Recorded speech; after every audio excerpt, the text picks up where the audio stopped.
Mardi 16 juin 2020, chers internautes, bienvenue à cette nouvelle édition de la revue de presse sur JDC Plus TV que nous ouvrons avec perspective nouvelle. Le tabloïd nous fait savoir que le Cameroun vient de franchir la barre de 10 000 cas de coronavirus. Il souligne que comme riposte, le président de la République a dégagé 180 milliards de francs CFA et offert un important don de matériel au corps médical. Du côté du ministère de la Santé publique, on annonce plus de 11 milliards de francs CFA dans la cagnotte.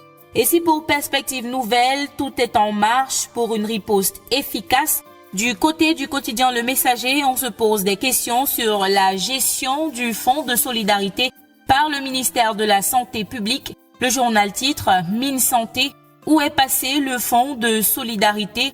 Le journal de Jean-François Chanon tente une explication en page 11 de son édition de ce jour.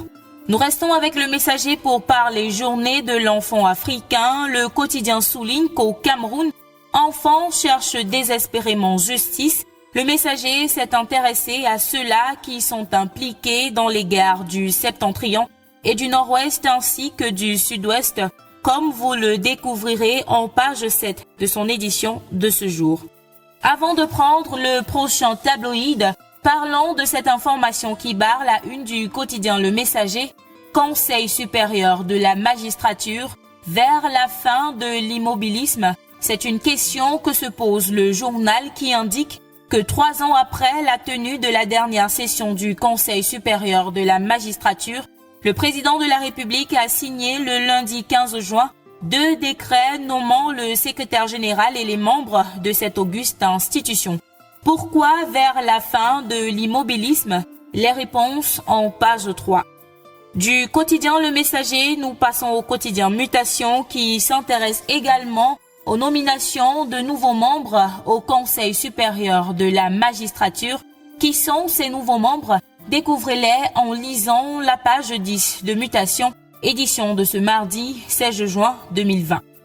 En grand titre, Mutation parle diplomatie avec le mystère Guilou. Il souligne que sous les ordres d'Emmanuel Macron, l'ambassadeur de France au Cameroun gagne en influence auprès du chef de l'État Paul Biya au point de passer pour son communicant, mieux pour l'inspirateur de ses actions. Tout comme moi, vous voulez bien comprendre ce phénomène. Lisez les pages 8 et 9 de Mutation parues en kiosque ce jour. À présent, rendons-nous du côté du Parlement où le quotidien Le Jour nous fait savoir qu'Éric Tchindjé propose une modification de la Constitution. À quelle fin? Réponse en page 5 du quotidien Le Jour, édition de ce mardi 16 juin 2020. Dans cette édition du quotidien Le Jour, vous aurez également les réactions de Ninche et de Mancho au sujet de la mort du journaliste Samuel Ouazizi, arrêté l'année dernière, soupçonné d'intelligence avec les groupes sécessionnistes dans le sud-ouest du pays.